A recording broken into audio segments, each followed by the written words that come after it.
ਜੀ अस्सलाम वालेकुम। मैं मुहम्मद सरफराज इस वेले माना वाला सच्चा सौदा रोड के उत्ते अगर 2 किलोमीटर माना वालों जाइए तो आंदा लैफ्ट साइड के उत्ते मुहम्मद तफैल कादरी मॉडल फार्म उहदे नाल ही जनाब राणा असलम साहब ने इन्हां दे कोल खड़ा जी। ये इन्हां दा बाग आ पपीते का। असी पहले देखा इन्हां दा सुप्रीम और बिग डैडी, हुण असी खलोते इन्हां दा प्लॉट है रैड लेडी का जी, बकौल सईद नियाजी साहब दे रत्ती जनानी।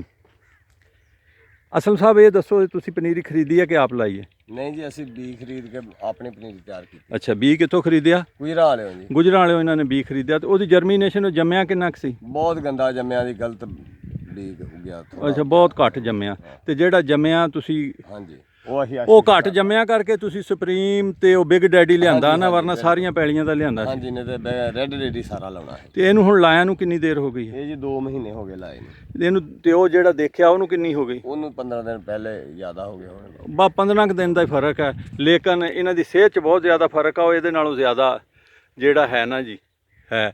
ਤੇ असलम साहब ये पनीरी तुसी किस तरह लाई सी? ये भी तो हो सकता तुसी ठीक ना लाई होवे। नहीं जी, ਅਸੀਂ ਤੁਹਾਨੂੰ ਦੱਸਨੇ ਆ ਨਾ ਜਿਸ ਤਰ੍ਹਾਂ ਲਾਈ। ਅਸੀਂ ਨਾ ਨਹਿਰ ਦੇ ਉੱਤੋਂ ਲਿਆਂਦੀ ਭਾਲ ਲਿਆ ਕੇ ਉਹਦੀਆਂ ਥੈਲੀਆਂ ਭਰੀਆਂ। ਅੱਛਾ ਜੀ। ਥੈਲੀਆਂ ਭਰ ਕੇ ਤੇ ਇੱਕੋ ਕਾਲੀ ਜੀ ਰੂੜੀ ਲਿਆਂਦੀ, ਪਤਾ ਨਹੀਂ ਉਹਦਾ ਨਾਮ। ਪੀਟ ਮਾਸ ਕਹਿੰਦੇ ਜੀ। ਹਾਂਜੀ, ਪੀਟ ਮਾਸਟ ਜਿਹੜੀ ਆ ਬੋਰੇ ਦੇ ਵਿੱਚ ਹੁੰਦੀ ਆ, ਮੁੱਲ ਲੱਭਦੀ ਆ। ਹਾਂਜੀ, ਮੁੱਲ ਲੱਭਦੀ। ਹਾਂਜੀ, ਉਹ ਲਿਆ ਕੇ ਅਸੀਂ ਉਹ ਬੀ ਵਿੱਚ ਰੱਖ ਕੇ ਨਾਲ ਅਸੀਂ ਛਾਪਰਾਂ ਦੇ ਥੱਲੇ ਕੱਢੀਆਂ ਮੋਰੀਆਂ। ਅੱਛਾ ਜੀ। ਮੋਰੀਆਂ ਕੱਢ ਕੇ ਤੇ ਉਹ ਬੀ ਵਿੱਚ ਰੱਖ ਕੇ ਤੇ ਉੱਤੇ ਉਹ ਰੂੜੀ ਜੀ ਪਾਈ ਗਏ। ਅੱਛਾ ਜੀ। ਤੇ ਫਿਰ ਜੀ ਅਸੀਂ ਉਹਨਾਂ ਨੂੰ ਪਾਣੀ ਲਾਈ ਗਏ। ਰੂੜੀ ਆ ਕਹਿੰਦੇ ਜੀ ਪੀਟ ਮਾਸ ਨੂੰ। ਅੱਛਾ ਜੀ। ਹਾਂਜੀ।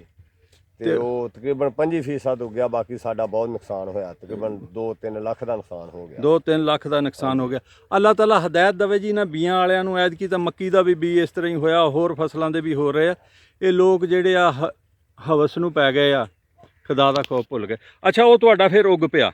ਜੀ, ਉੱਗ ਪਿਆ। ਉੱਗ ਕੇ ਉਹਦੇ ਤੋਂ ਬਾਅਦ ਫਿਰ ਤੁਸੀਂ ਕਿੰਨੇ ਦਿਨਾਂ ਬਾਅਦ ਇਹਨੂੰ ਇੱਥੇ ਸ਼ਿਫਟ ਕੀਤਾ? ਅਸੀਂ ਤਕਰੀਬਨ ਜੀ 2 ਮਹੀਨੇ ਬਾਅਦ। 2 ਮਹੀਨੇ ਬਾਅਦ।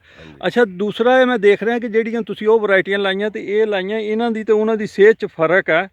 ਬਿਮਾਰੀ ਤੇ ਉੱਥੇ ਵੀ ਕੋਈ ਆਈ ਹੈ, ਉਹ ਹੈ, ਲੇਕਿਨ ਇਹ ਬੂਟੇ ਆ ਦੇਖੋ ਨਾ ਜੀ ਨਜ਼ਦੀਕ, ਇਹਨਾਂ ਦੇ ਹਰਿਆਲੀ ਉਨੀ ਨਹੀਂ ਹੈਗੀ ਜਿੰਨੀ ਉਹਨਾਂ ਦੀ ਹੈ। ਇਹਦੀ ਕੀ ਵਜ੍ਹਾ ਹੈ? ਕੋਈ ਖਾਦ ਤਾਂ ਨਹੀਂ ਇਹਨਾਂ ਨੂੰ ਘੱਟ ਪਾਈ? ਨਹੀਂ ਜੀ, ਬਰਾਬਰ ਪਾਈ। ਖਾਦ ਬਰਾਬਰ ਪਾਈ ਹੈ? ਜੀ।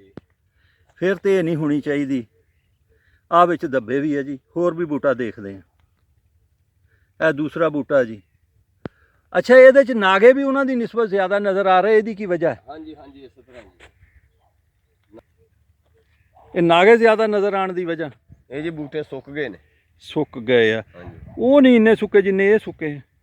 ਹਾਂਜੀ, ਇਹ ਕੋਈ ਸਪਰੇਅ ਨਾਲ ਵੀ ਸੁੱਕੇ ਹਾਂਜੀ। ਤੇ ਕੁਛ ਜ਼ਮੀਨ ਦੇ ਸਖਤ ਤੇ ਪਾਣੀ ਬਾਰਿਸ਼ ਪਈ ਤੇ ਬਾਰਿਸ਼ ਦੀ ਵਜ੍ਹਾ ਤੋਂ ਸੁੱਕ ਗਏ ਜੀ। ਸਪਰੇਅ ਤੋਂ। ਹਾਂਜੀ, ਚਲੋ ਹਾਂਜੀ, ਠੀਕ ਹੈ ਜੀ।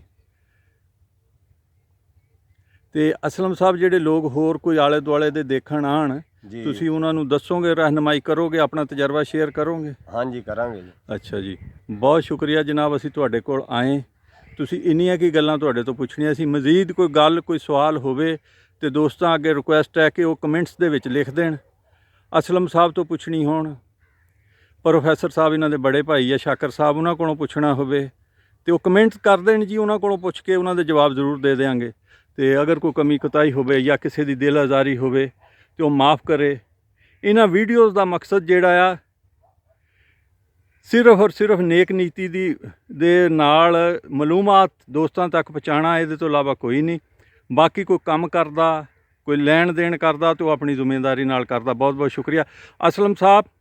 ਆਖਰ ਤੇ ਇੱਕ ਨਾਰਾ ਮਾਰਨਾ ਇਸ ਮੁਲਕ ਪਾਕਿਸਤਾਨ ਦਾ, ਤੇ ਉਹ ਮਾਰੀਏ। पाकिस्तान जिंदाबाद, पाकिस्तान जिंदाबाद, पाकिस्तान जिंदाबाद। बहुत बहुत शुक्रिया जी। पाकिस्तान जिंदाबाद।